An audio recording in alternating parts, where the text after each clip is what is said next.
I've been on my own 11 years and had quite a lot of baggage to deal with, and but felt ready to sort of meet someone. And oh my goodness, isn't that hard when you're older? My friends and my family pestered me to pull myself together and perhaps find someone by going on a dating agency. I sort of thought, well, it's not for me really, but they did rather pester me a lot until I decided that, okay, I'll give it a go. But it had to be a Christian one, because I've been a Christian since I was 19, and if I was going to share my life with someone, it had to be someone who also believed the same as I did.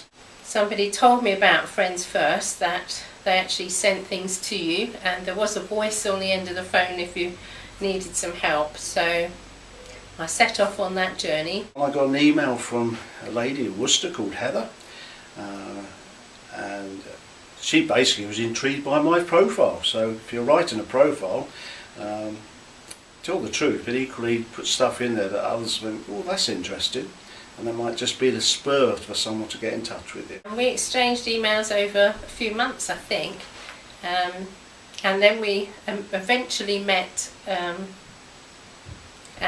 went and had lunch together and a walk along the river, and it certainly wasn't love at first sight.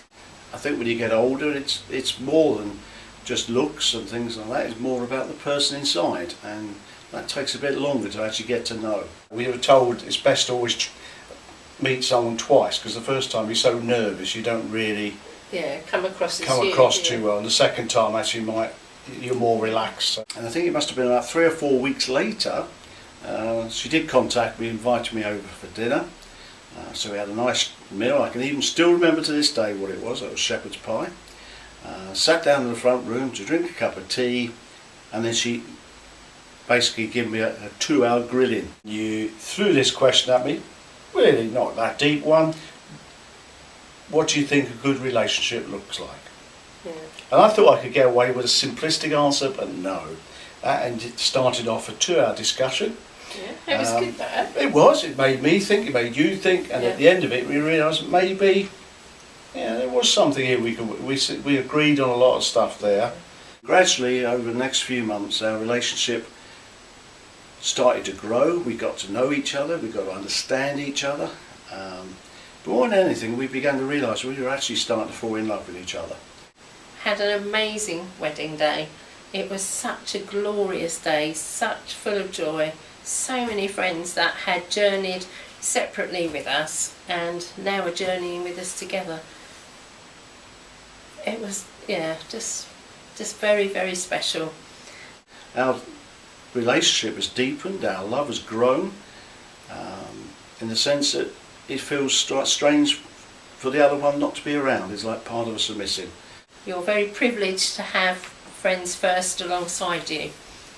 Without their help and without their support and their encouragement and their guidance as to how to develop that relationship, we wouldn't have even begun that journey, an exciting journey. It's brilliant. Yeah, and I still love you. And I still love you. Thanks for Friends First. I found a lady that I want to spend the rest of my life with, one who I can love, one I can care for, but one whom I can walk the journey with together.